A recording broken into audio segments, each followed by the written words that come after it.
Bonjour, aujourd'hui on va voir comment faire du WebAssembly en Haskell.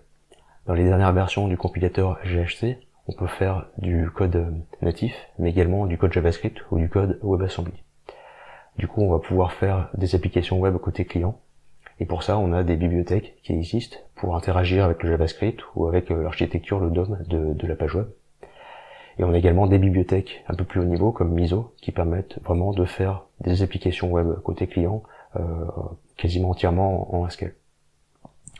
Pour illustrer ça, on va reprendre un exemple qu'on avait déjà vu dans les vidéos précédentes, notamment celui-ci, où on a une balle qui se déplace dans une zone ici, et qui rebondit sur les bords, et qu'on peut réinitialiser aléatoirement quand on appuie sur une touche.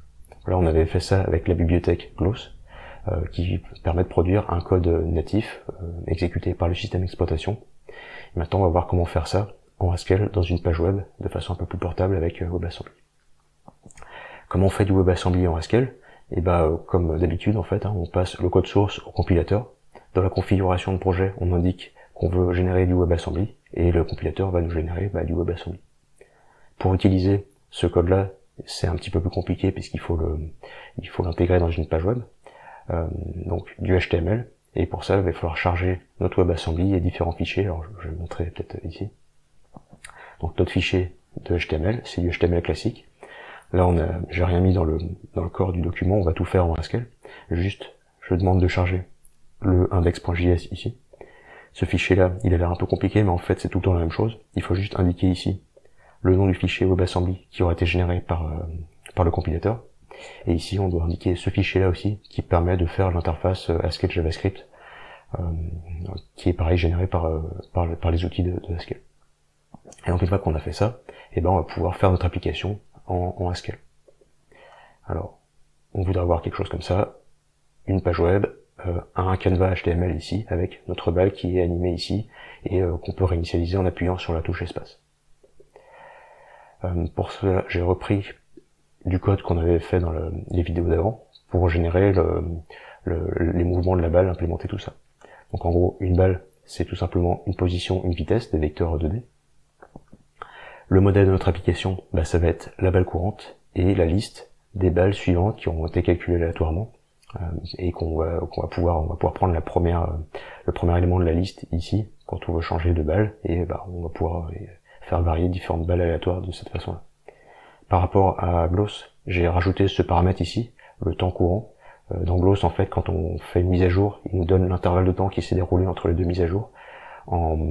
Avec Miso, la bibliothèque qu'on va utiliser pour le WebAssembly ici, on va lui passer le temps depuis le début de l'application, donc il faudra calculer nous-mêmes le delta de temps entre les différentes mises à jour.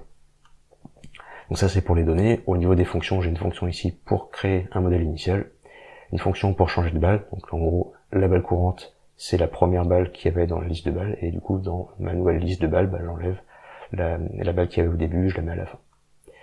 Pour la mise à jour, on a le nouveau temps ici, on calcule le delta, c'est-à-dire la différence par rapport au temps précédent qu'on avait stocké dans le modèle, et puis on met à jour notre balle ici avec, donc ça c'est ce qu'on avait vu dans la vidéo d'avant avec les states et les lengths, je vais pas détailler là-dessus.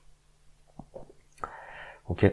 Donc ça ressemble beaucoup à ce qu'on avait fait dans la vidéo précédente. Comment on fait une application à partir de ça? Et pareil, on va avoir une fonction de mise à jour et une fonction d'affichage pour lancer notre application. Et ça, c'est également ce qu'on avait un peu utilisé avec la bibliothèque Gloss. Donc je rappelle, la bibliothèque Gloss, on a ici des fonctions à lui donner, comment on met à jour, comment on fait un affichage d'un modèle, comment on met à jour selon un événement, soit la souris, soit le clavier, ce genre de choses, comment on met à jour selon le temps, et dans le programme principal, on lui dit, on crée un modèle initial, on utilise les différentes fonctions ici qu'on passe en paramètres, on passe ça à la fonction play de Miso, et il se débrouille pour faire tourner notre application. Donc ça, c'est vraiment juste manipuler des fonctions, c'est très pratique en programmation fonctionnelle, et c'est comme ça que fonctionne la bibliothèque Gloss. On va avoir un peu ce principe-là avec Miso, mais c'est un peu plus évolué que ça. Les mises à jour, on va pouvoir définir exactement quels sont les événements qui vont pouvoir se produire, pas seulement le temps ou un événement clavier ou la souris. En fait, l'architecture qui est derrière, c'est l'architecture Helm, Helm, c'est un écosystème pour faire des applications web avec un langage un peu inspiré de Haskell. Et Helm, il fonctionne comme ça. On a notre application Helm ici, qui va générer du HTML, qui va être présenté à l'utilisateur. L'utilisateur va faire des actions qui vont générer des messages et qui vont permettre de faire la mise à jour de notre application ici. Et la différence avec Gloss, c'est que les messages ici, on peut définir précisément ce que c'est. Donc, en MISO, c'est des actions, on va définir quelles actions sont disponibles et comment on les prend en compte pour mettre à jour notre modèle. Donc c'est ce qu'il raconte ici. Hein. Le modèle, c'est l'état de notre application. La view, c'est notre état courant, notre modèle courant. On va pouvoir faire du HTML. Et la mise à jour, c'est les événements qui ont été générés. Et ben, on va pouvoir les gérer pour mettre à jour notre modèle. C'est un peu comme ça que fonctionne MISO. Et ben, on va voir ça ici. Actuellement, j'ai juste une fonction d'affichage qui fait un canevas. Les actions, pour l'instant, je dis que ça fait rien, et donc ma fonction, elle fait rien. Et dans mon programme principal, je crée le modèle initial, je crée mon application à partir du modèle et de mes deux fonctions d'affichage et de mise à jour, et je lance l'application avec les fonctions de MISO qui permettent de faire ça. Je vais lancer le programme, donc je lance la compilation et je lance un serveur, parce que comme on a différents fichiers, il va falloir un serveur pour que le navigateur puisse accéder à ces différents fichiers. Donc là, ça a compilé, le serveur s'est lancé, je vais lancer mon application ici, on peut afficher la console, et donc on voit bien le canevas qui est vide pour l'instant. Si je regarde dans mon serveur ici, alors voilà, donc on voit que on a accédé à index.html, à la route racine, et quand le navigateur a récupéré les données, il a vu qu'il fallait charger le script index.js, le script d'interface JavaScript Haskell et mon code WebAssembly ici.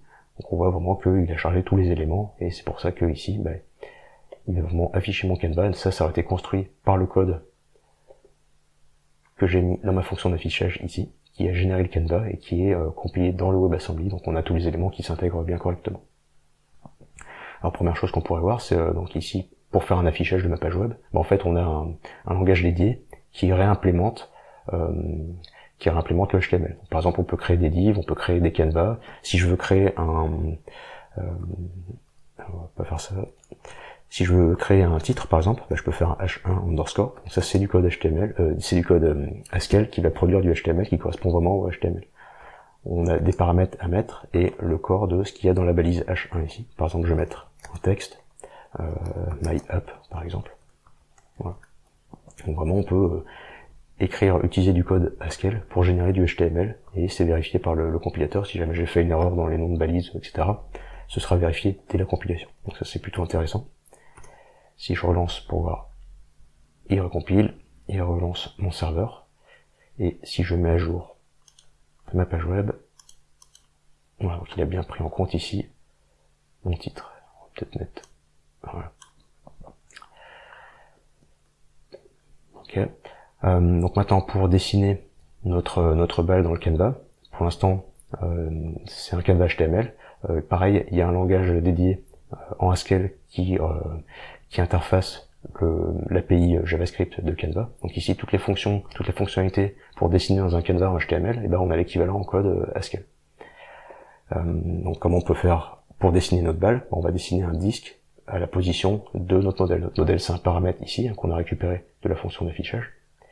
Et donc on a accès au modèle, on a accès à la position de la balle. Alors c'est quoi? C'est modèle, on a le champ balle, et nous ce qu'on veut c'est sa position. Donc je peux faire ça. Ça me renvoie, alors je vais définir une variable locale, soit c'est la position, je pourrais faire un truc comme ça. En fait je peux même déconstruire le vecteur 2D et dire que c'est un vecteur 2D. Le premier paramètre c'est mon X, le deuxième c'est le Y, et ensuite à la position XY, j'ai juste à faire un dessin avec les fonctionnalités de dessin des canevas HTML. Comment on fait ça? On fait un begin pass. On va faire le dessin ici. À la fin, on lancera le dessin avec un remplissage. Et pour faire un disque, c'est arc. Et ici, on va lui donner la position X, Y. Le rayon du disque. Alors, j'ai un paramètre que j'ai mis ici, qui s'appelle ball radius. Donc, on va le mettre ici. On doit ensuite donner les angles de départ et d'arrivée de notre arc de cercle rempli. Donc c'est de 0 jusqu'à 2π pour avoir tout le disque. Donc si je fais ça, Je relance ma compilation et on devrait avoir la balle qui apparaît dans le canevas. Ici. Voilà, donc on a la balle qui apparaît ici. Ici elle est en noir, c'est la couleur par défaut, je pourrais même changer la couleur. Qu'est-ce qu'on va faire? Donc c'est fill style. Et ici on a une couleur, on va mettre en rouge et j'ai mis le nom, l'espace de nom style devant. On va faire ça comme ça.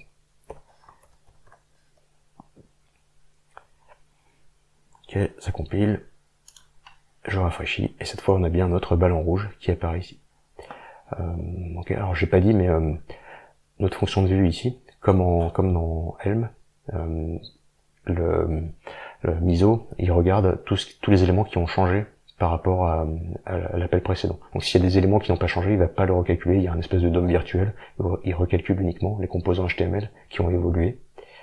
Et cette fonction d'affichage, elle est appelée automatiquement. Si le modèle n'a pas changé, il va pas rappeler la fonction d'affichage, on n'a pas besoin de l'appeler explicitement, c'est lui qui se débrouille. Donc c'est plutôt intéressant.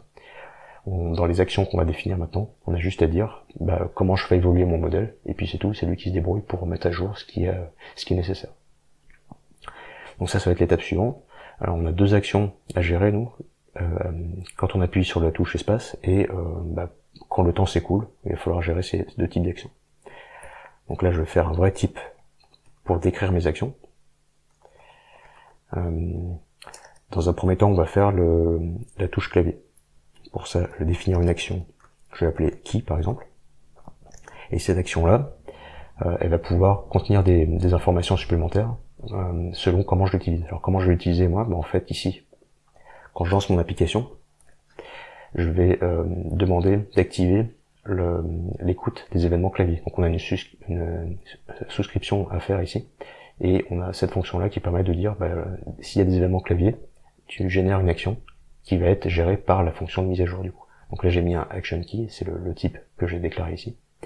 Quand on fait ça, keyboard sub ici, il va nous fournir une collection des touches qui sont appuyées. Donc ici le paramètre que je vais avoir, la donnée qui va être fournie à ma valeur action key ici, comprend un ensemble d'entiers. Donc je vais avoir le code des touches clavier qui sont appuyées et je vais pouvoir récupérer ça dans ma fonction de mise à jour ici. Donc là il faut que je mette à jour cette fonction. Maintenant je peux avoir une valeur action key avec ma collection de clés qui a été de touches clavier qui a été actionnée. Qu'est-ce qu'on va faire là-dedans? On va regarder si la touche pour le espace a été activée, c'est la touche 32.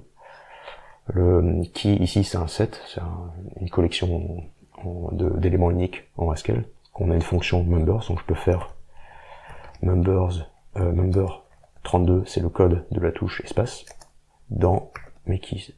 Si cette touche-là elle a été activée, et je vais faire des trucs.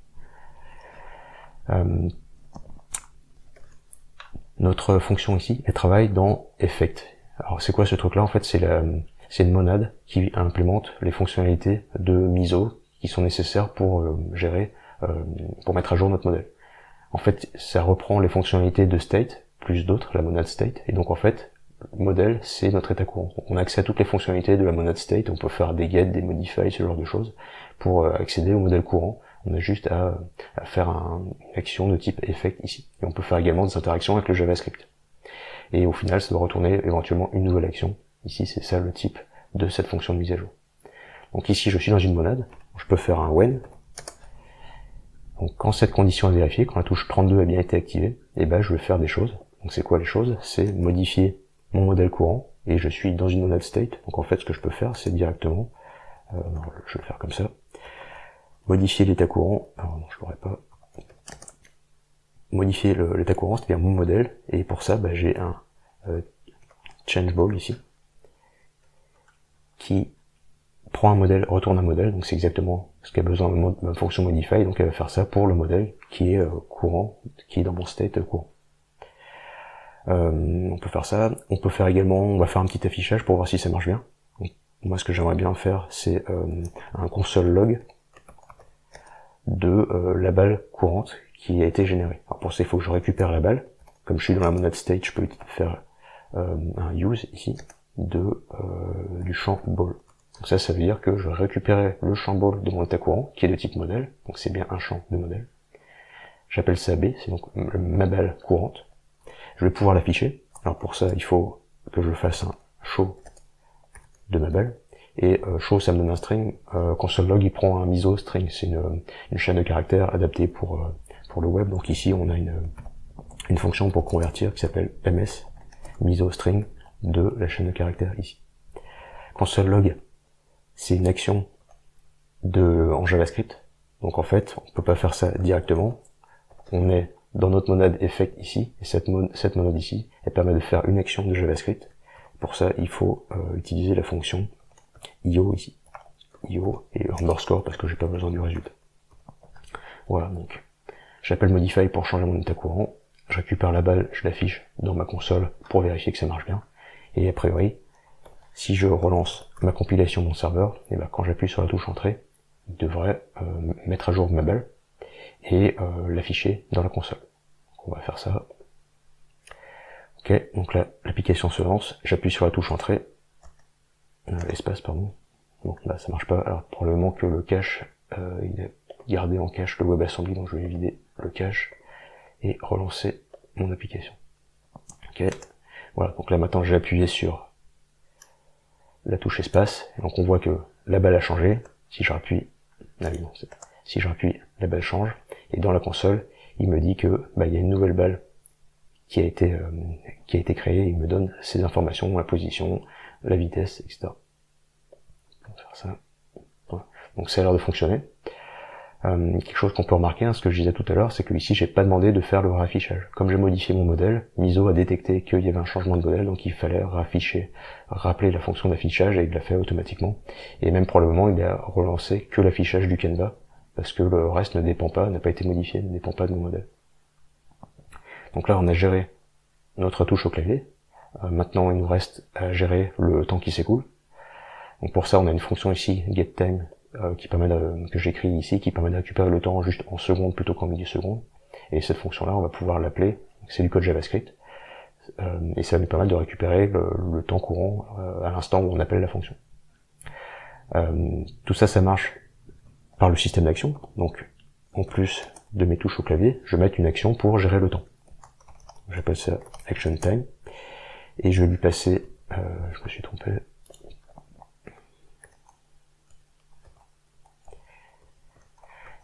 On va lui passer un paramètre qui est quel est le temps, le nouveau temps pour lequel on va mettre à jour le modèle. Donc action time, un paramètre de type double, et dans ma fonction de mise à jour, je vais lui dire comment gérer ce type d'action, cette valeur d'action. Donc ici, pour un action time, avec un nouveau temps que j'appelle t, comment on va gérer ça? Et pareil, on va modifier notre modèle courant. Et c'est quoi la fonction à appeler? Et ça va être la fonction step qu'on avait dans notre modèle ici. Donc step, si je fournis le nouveau temps à utiliser, ça va prendre le modèle courant et le modifier, retourner le nouveau modèle. Et c'est exactement ce que je veux. Donc ici, j'ai juste à mettre step de t. Ok. Alors c'est pas tout à fait ça. Quand est-ce que cette action est levée? Pour l'instant, jamais. Alors pour ça, on peut dire au lancement de l'application, génère une action. Ici, c'est ce que j'ai mis ici. L'action initiale, ça va être action time avec le paramètre 0 ici.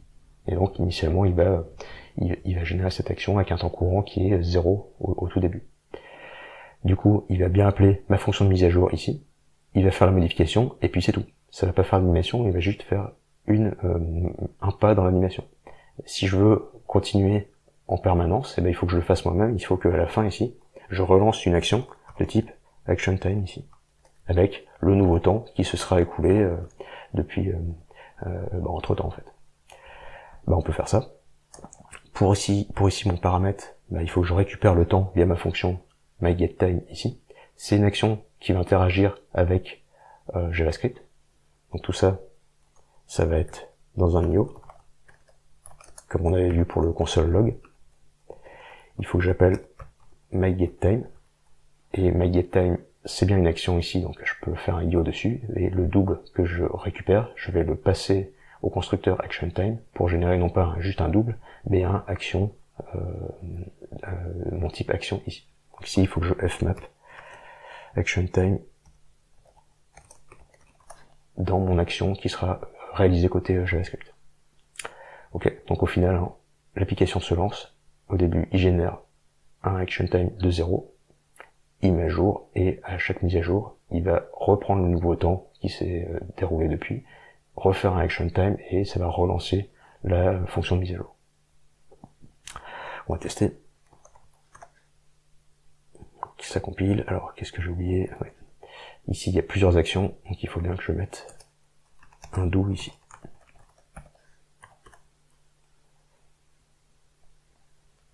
Ok, ça compile, le serveur se lance, je refresh, et là, donc cette fois, on voit bien que les actions sont générées, et chaque action de mise à jour redemande une mise à jour en fonction du temps, du nouveau temps, et du coup, on a bien l'animation qui se déroule ici. Si j'appuie sur la touche entrée, la balle est initialisée, on a l'affichage dans la console ici, etc., etc. Donc ça a l'air de fonctionner. Ok. Donc au final, avec les dernières versions de GHC, on peut produire du WebAssembly. On a des bibliothèques pour interagir avec le JavaScript, le HTML. On a des bibliothèques un peu plus haut niveau comme Miso qui permettent vraiment de faire nos applications web avec une architecture qui s'inspire de celle de Helm, sans vraiment avoir à faire du JavaScript. Hein. On fait vraiment du code Haskell, de la programmation fonctionnelle classique, et a priori ça fonctionne bien. Et du coup, ça permet de faire des applications web côté client de façon assez performante et assez pratique à utiliser. Et voilà.